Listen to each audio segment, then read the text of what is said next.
শুধু রক্ত দিয়ে সম্পর্ক হয় না, আত্মা দিয়ে হয়। আত্মাটাকে বড় করতে হয় রে বাবা, মনটাকে অনেক বড় করতে হয়। সমুদ্রের মতো বড় মন নিয়ে তোমরা আজকে যেখানে দাঁড়িয়ে আছো, এখান থেকে যাত্রা শুরু করবে, এটি আশা করি তোমাদের কাছে।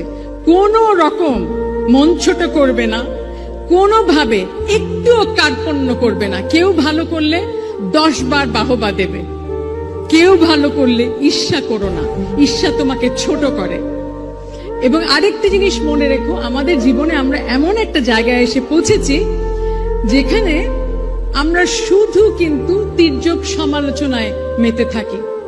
সমালোচনাটাকে গঠনমূলক করো, যেন আজকে দাঁড়িয়ে সমালোচনা যেটা করছো, যাকে সমালোচনা করছো, তাকে গিয়ে পর মুহূর্তে জড়িয়ে ধরে বলতে পারবে যে ভাই, আমি তোমার ভালো চেয়েছি বলে তোমার জন্য সমালোচনাটা করলাম।